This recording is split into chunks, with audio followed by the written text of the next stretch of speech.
Olá, tudo bem? Sou Maíra Hidalgo, nutricionista pela Universidade Federal do Acre, especialista em transtorno alimentar e obesidade e mestranda em ciência dos alimentos pela Universidade Estadual de Londrina. Estou aqui para conversarmos um pouco sobre os 10 passos da alimentação saudável. Mas antes disso, eu quero te fazer uma pergunta. Você sabe o que é a nutrição? Bom, a nutrição é a ciência que estuda os alimentos, suas propriedades e seus nutrientes e busca soluções para promover a saúde por meio da alimentação. Levando isso em conta, o Ministério da Saúde, em 2014, lançou a segunda edição do Guia Alimentar para a População Brasileira. Ele é um documento oficial que aborda os princípios e as recomendações de uma alimentação adequada e saudável. É um instrumento de apoio às ações de educação alimentar e nutricional no SUS e em outros setores, como na educação. O guia nos apresenta 10 passos para uma alimentação saudável. E agora eu vou te apresentar os 5 primeiros passos, mas te convido a baixar o e-book para ter acesso a todos eles. Os 10 passos para a alimentação saudável. O primeiro, ele fala fazer de alimentos in natura ou minimamente processados a base da alimentação. Mas você sabe o que são esses alimentos? Deixa eu te contar. Os alimentos in natura são os obtidos diretamente de plantas ou de animais e não sofrem qualquer alteração após deixar a natureza. Já os minimamente processados são os alimentos in natura que foram submetidos a alguns processos, sendo ele limpeza, remoção de partes não comestíveis, fracionamento, secagem, moagem, refrigeração e congelamento ou qualquer outro tipo de processo similar, desde que não envolva agregação de sal, açúcar, óleos, gordura ou outras substâncias a esse alimento original.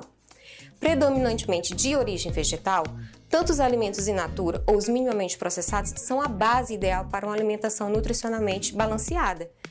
Temos como, por exemplo, carnes, legumes, verduras, frutas, castanhas e os grãos.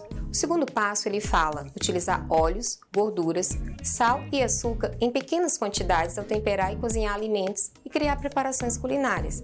Utilizados com moderação em preparações culinárias, óleos, gorduras, sal e açúcar contribuem para diversificar e tornar mais saborosa a alimentação, sem torná-la nutricionalmente desbalanceada. Óleos e gorduras também são importantes para que as vitaminas lipossolúveis A, D, E e K sejam absorvidas, mas não confunda, estamos falando aqui de gorduras boas, principalmente para o coração, e estamos falando das gorduras insaturadas, encontradas no abacate ou na semente de linhaça, por exemplo. E uma dica é que essas gorduras, em geral, são líquidas à temperatura ambiente. As gorduras insaturadas são consideradas boas porque, além de reduzirem o colesterol total, o colesterol LDL, conhecido como ruim, e os triglicerídeos também ajudam a manter o colesterol HDL bom elevado. O passo 3, ele fala limitar o consumo de alimentos processados. São produtos relativamente simples, fabricados essencialmente com a adição de sal ou açúcar, ou outra substância como óleo ou vinagre, ao alimento in natura ou minimamente processado. Essa adição altera de modo desfavorável a composição nutricional dos alimentos dos quais derivam. Um exemplo são as compotas de frutas ou conservas de legumes. Em pequenas quantidades, eles podem ser utilizados como, por exemplo, como ingrediente em outra preparação. Um exemplo é o milho para aquele famoso bolo. Passo 4. Evitar o consumo de alimentos ultraprocessados. Os alimentos ultraprocessados, eles apresentam conservantes químicos, sal e açúcares em excesso, para que aumente sua vida útil de prateleira e se tornem opções para a substituição de alimentos in natura. Suas formas de produção, distribuição, comercialização e consumo afetam de modo desfavorável a saúde, cultura e a vida social e o meio ambiente. Alguns exemplos são os biscoitos recheados, salgadinhos de pacote, refrigerantes e o famoso macarrão instantâneo. Ponto 5. Comer com regularidade e atenção em ambientes apropriados e sempre que possível em companhia. Procure fazer suas refeições em horários semelhantes todos os dias e evite beliscar nos intervalos entre as refeições.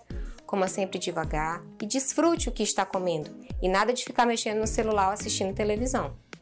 Espero que essa nossa conversa te traga reflexões sobre a alimentação e curiosidade para saber mais sobre o assunto. Esses são os nossos 5 primeiros passos, mas para ter acesso a todos, verifique o e-book disponibilizado na plataforma. E não esqueça, cada organismo é único. Caso seja necessário, procure um nutricionista para te ajudar. Foi um prazer falar com você sobre nutrição. Nos vemos na próxima. Tchau!